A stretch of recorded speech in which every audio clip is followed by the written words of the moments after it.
ಶ್ರೀಗುರುಭ್ಯೋ ನಮಃ ಹರಿ ಓಂ.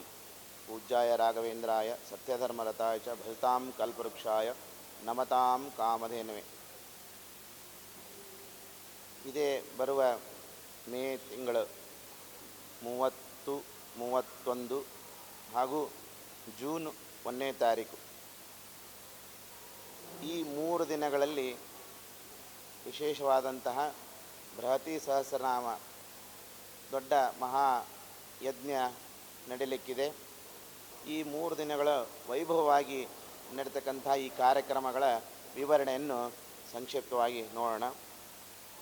30ನೇ ತಾರೀಕು 30/5/2025 ಶುಕ್ರವಾರ ಬೆಳಗ್ಗೆ 8 ಗಂಟೆಗೆ ಪ್ರಾರಂಭವಾಗುವಂತಹ ಕಾರ್ಯಕ್ರಮಗಳು: ಯಾಗಶಾಲಾ ಪ್ರವೇಶ, ದೇವತಾ ಪ್ರಾರ್ಥನೆ, ಮಹಾಗಣಪತಿಯ ಪೂಜೆ, ಪುಣ್ಯವಾಚನ, ನಾಂದಿ, ಕಲಶ ಸ್ಥಾಪನೆ, ಗೋಪೂಜೆ, ಗಂಗಾಪೂಜೆ, ವೇದ ಪಾರಾಯಣ ಹಾಗೂ ಇತರ ಹಲವು ಪಾರಾಯಣಗಳು, ಬೃಹತಿ ಮಹಾಹೋಮ ಇತ್ಯಾದಿಗಳು. ಮತ್ತು 8 ಗಂಟೆಯಿಂದ ಶುರುವಾಗ್ತದೆ. 12:30ಕ್ಕೆ ನೈವೇದ್ಯ, ಮಹಾಮಂಗಳಾರತಿ, ತೀರ್ಥಪ್ರಸಾದ ಇತ್ಯಾದಿ ಕಾರ್ಯಕ್ರಮ. ಮತ್ತು ಸಂಜೆ ಅದರಲ್ಲಿ ಸಂಪನ್ನಗೊಳ್ಳುತ್ತದೆ. ಮತ್ತು 5 ಗಂಟೆ, ಸಂಜೆ 5 ಗಂಟೆಯಿಂದ ವೇದ ಪಾರಾಯಣ ಮತ್ತು ಹಲವಾರು ವಿಷ್ಣು ಸಹಸ್ರನಾಮಾದಿಗಳ ಪಾರಾಯಣ ಮುಂದುವರಿತದೆ. ಮತ್ತು 6 ಗಂಟೆಯಿಂದ ಪಂಡಿತರಿಂದ ಪ್ರವಚನ,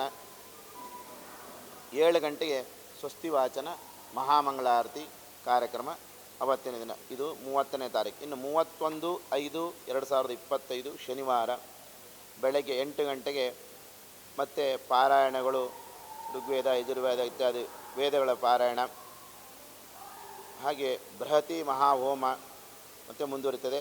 ಮತ್ತು ಯಥಾ ಪ್ರಕಾರ 12:30ಕ್ಕೆ ನೈವೇದ್ಯ, ಮಹಾಮಂಗಳಾರತಿ ಇತ್ಯಾದಿ ಕಾರ್ಯಕ್ರಮ. ಮತ್ತು ಸಂಜೆ 5 ಗಂಟೆಗೆ ವೇದ ಮತ್ತು ಇತರ ಪಾರಾಯಣಗಳು ಮುಂದುವರಿತದೆ. 6 ಗಂಟೆಗೆ ಪ್ರವಚನ, ಪಂಡಿತರಿಂದ ಪ್ರವಚನ, 7 ಗಂಟೆಯಿಂದ 8 ಗಂಟೆವರೆಗೂ ಸ್ವಸ್ತಿ ವಾಚನ, ಮಹಾಮಂಗಳಾರತಿ ಕಾರ್ಯಕ್ರಮ. ಇಷ್ಟು 31/5/2025. ಇನ್ನು 1ನೇ ತಾರೀಕು 1/6/2025 ಜೂನು ಭಾನುವಾರ ಬೆಳಗ್ಗೆ 8 ಗಂಟೆಗೆ ಪಾರಾಯಣ, ಬೃಹತಿ ಸಹಸ್ರನಾಮ ಮಹಾಹೋಮ ಮುಂದುವರಿತದೆ. 12:30ಕ್ಕೆ ಪೂರ್ಣಾವತಿಯ ಕಾರ್ಯಕ್ರಮ ಇರ್ತದೆ. ಅವತ್ತಿನ ದಿನ ಸರ್ವ ಸಮರ್ಪಣ.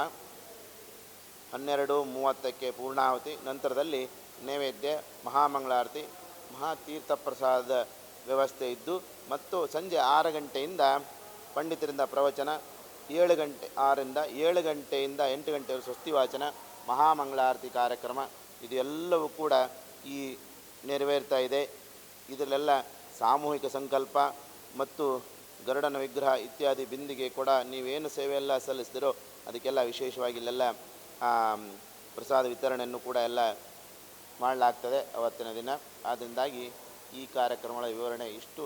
ಪರಮಾತ್ಮನ ದಿವ್ಯವಾದ ಈ ಋಗ್ವೇದಾರ್ಥದಲ್ಲಿ ಕೂಡ್ತಕ್ಕಂತಹ ಈ ಬೃಹತಿ ಸಹಸ್ರವನ್ನು 30ರಿಂದ 40 ಋತ್ವಿಜರಿಂದ ಸೇರಿ ನಡೆತಕ್ಕಂತಹ ದೊಡ್ಡ ಮಹಾ ಯಾಗ.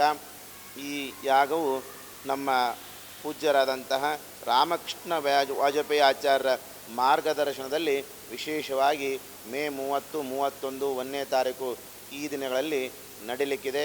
ಮತ್ತು ನಮ್ಮ ಈ ಮಠದ ವೃಂದಾವನವನ್ನು ಪ್ರತಿಷ್ಠಾಪನೆ ಮಾಡತಕ್ಕಂತಹ ಸುಬುಧೇಂದ್ರ ಮಂತ್ರಾಲಯ ಮಠದ ಶ್ರೀಗಳಾದಂತಹ ಶ್ರೀ 1008 ಸುಬುಧೇಂದ್ರ ತೀರ್ಥ ಶ್ರೀಗಳವರ ದಿವ್ಯ ಆಶೀರ್ವಾದದಿಂದ, ಅವರ ಅನುಗ್ರಹದಿಂದ ಈ ಕಾರ್ಯಕ್ರಮ ನಡೀಲಿಕ್ಕಿದೆ. ಆ ಕಾರ್ಯಕ್ರಮಕ್ಕೆ ಕೂಡ ನಾವು ಮಂತ್ರಾಲಯಕ್ಕೆ ಹೋಗಿ ಆಮಂತ್ರಣವನ್ನು ಕೊಡಲಿದ್ದಾರೆ ಟ್ರಸ್ಟಿಗಳೆಲ್ಲ ಸೇರಿ. ಆದ್ದರಿಂದ ಗುರುಗಳ ಬರುವ ಸಂಭವವೂ ಕೂಡ ಇದೆ ಅಂತ ಹೇಳ್ತಾರೆ. ಆದ್ದರಿಂದಾಗಿ ಇಂತಹ ದೊಡ್ಡ ಮಹತ್ ಕಾರ್ಯದಲ್ಲಿ ತಾವೆಲ್ಲ ಭಕ್ತರು ಬಂದು ತನುಮನಧನದಿಂದ ಈ ಸೇವೆಯನ್ನು ಸಲ್ಲಿಸಿ ಈ ದೊಡ್ಡ ಈ ಜ್ಞಾನವೆಂಬಂತಹ ಜ್ಞಾನ ಸತ್ರ ಹಾಗೂ ಎಲ್ಲ 4 ವೇದಗಳು, ಋಗ್ವೇದ, ಯಜುರ್ವೇದ, ಸಾಮವೇದ, ಉಪನಿಷತ್ತು, ಪಾರಾಯಣ ಇತ್ಯಾದಿಗಳೆಲ್ಲ ಪಾರಾಯಣ, ಲಕ್ಷಗಟ್ಟಲೆ ಜಪ ಇಷ್ಟೆಲ್ಲ ಆಗಿ ಕೊನೆಗೆ 1ನೇ ತಾರೀಕಿಗೆ ಅದರ ಪೂರ್ಣಾವಧಿ ಪೂರ್ಣಗೊಳ್ಳಲಿದೆ. ಈ ಒಂದು ಜ್ಞಾನದ ಅಮೃತದಲ್ಲಿ ತಾವೆಲ್ಲ ಬಂದು ಮಿಂದು ಪುನೀತರಾಗಿ ಭಗವಂತನ ಆ ವಿಷ್ಣು ಸಹಸ್ರನ ಪ್ರತಿಪಾದನೆಯಂತಹ ಪರಮಾತ್ಮನ ಸೇವೆಯನ್ನು ಸಲ್ಲಿಸಿ ತಮ್ಮ ಜೀವನವನ್ನು ತಮ್ಮ ಈ ಮೋಕ್ಷ ಮಾರ್ಗಕ್ಕೆ ಬೇಕಾದಂಥ ಈ ಕಾರ್ಯದಲ್ಲಿ ತಾವು ಭಾಗವಹಿಸಿ ಪವಿತ್ರಗೊಳಿಸೋಣ ಎಂಬುದಾಗಿ ಈಗ ನಾವು ಜ್ಞಾನ ಸತ್ರೆಲ್ಲ ಭಾಗವಹಿಸೋಣ. ತಾವೆಲ್ಲ ಬರಬೇಕು, ಈ ಕಾರ್ಯಕ್ರಮದ ಭಾಗವಹಿಸಿ ಭಗವಂತನ ಕೃಪೆಗೆ ಪಾತ್ರರಾಗಬೇಕು ಎಂಬುದಾಗಿ ನಾವು ಈ ಸಂದರ್ಭದಲ್ಲಿ ಹೇಳುತ್ತಾ ಇದ್ದೇವೆ. ಶ್ರೀ ಕೃಷ್ಣಾರ್ಪಣಮಸ್ತು.